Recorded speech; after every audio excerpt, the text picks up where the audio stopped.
Did your mother say that made your jaw drop?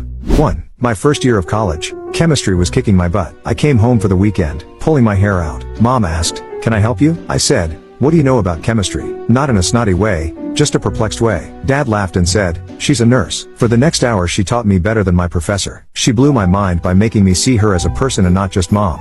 2. My high school friend decided to calculate the date of her conception. Exactly 9 months before her birthday was Easter Sunday. After school, she went home and confronted her mom. "Mom, did you and Dad conceive me on Easter?" Her mom turned her head casually to her daughter and said, "Wouldn't doubt it." Her daughter was slightly horrified. "So, on the holy day we celebrate Jesus coming back, you and Dad decided to get it on? That's nasty, Mom." Her mom gave a smirk and said, "Yeah, he rose again," and laughed as she walked off.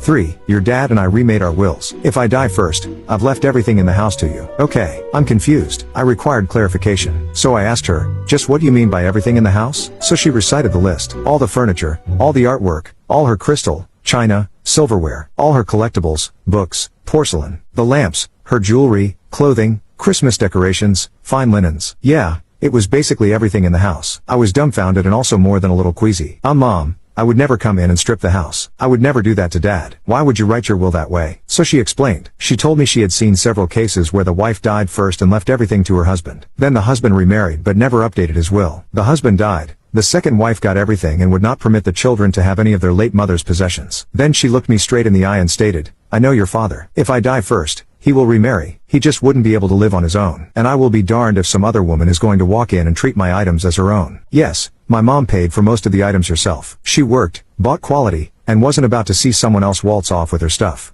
4. When I was growing up my dad had an affair. It went on for years and he was in and out of our lives. My mom finally moved me and my sister back to NY without my dad and we resumed our lives. During that time my dad cleaned up his life, found God, left his mistress, cleaned up, and won my mom back. They're still married to this day. My dad tells this story of when he was trying to win my mom back. He noticed she was wearing a new watch. He suspected it was from a certain gentleman at her work and she didn't answer, so he knew it was from that man. He said he was so mad and so jealous and to this day gets jealous. I realized the irony of a man who had a years-long affair getting jealous. So my dad one night was telling us about it again and how mad he was, and then he left the room and my mom, my sweet mother, doesn't raise her voice, stood by my dad all those years, is quiet and hardworking, a pillar of strength and honesty. She looked at us girls and said, "I found that watch on the floor at my job and kept it." I enjoyed letting him think it was from a man. My jaw fell, then I laughed my ass off and was so proud of her. And to this day my dad still doesn't know the truth. 5. My mother lived in a time when women kept their place. She took care of the house and the family and rarely even expressed an opinion. As a result, I'm sorry to say that we all took her for granted. One day when my sister and I were in our teens, the three of us were listening to a Collins song request show on the radio, and my sister started to change the station. My mother said, "Don't change the station." My sister and I stared at each other. It was so out of character for my mother to speak up like that. We were shocked. But we also were used to following orders without question. So my sister left the station where it was. There followed an awkward few moments. We were so accustomed to my mother not having an opinion, we hardly knew what to do. Then suddenly our names were called out over the radio announcing a song to be played for us. My mother had called in and requested a song. That's why she didn't want us to change the station. I began to see what my mother's life must have been like. What must it have been like to never speak up, never voice an opinion,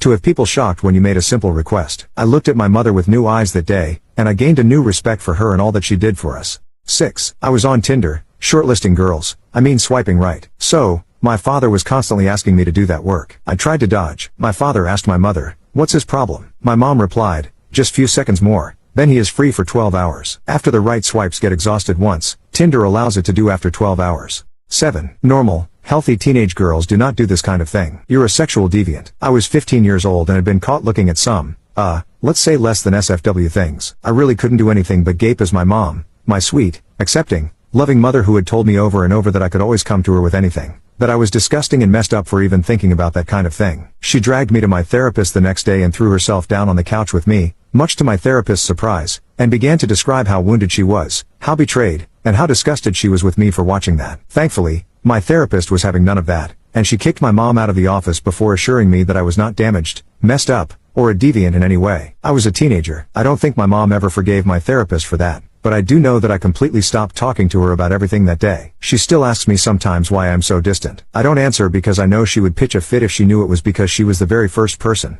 though certainly not the last, comes with the territory, to bully me for anything having to do with my sexuality. 8. My parents were very happily married for nearly 45 years. Less than 2 years after my dad passed away, My mom started dating several men. One day she announced that a couple of months later she planned to marry a man she'd never even mentioned before. She said that was because she'd only met him 2 weeks before. When I tried to talk her into postponing wedding him until she had time to get to know him better, she responded, "I only had 2 dates with your father before I married him." My jaw dropped. She did marry the guy and they were happy until he passed away 15 years later. Both men loved her dearly and treated her very well. Very lucky lady.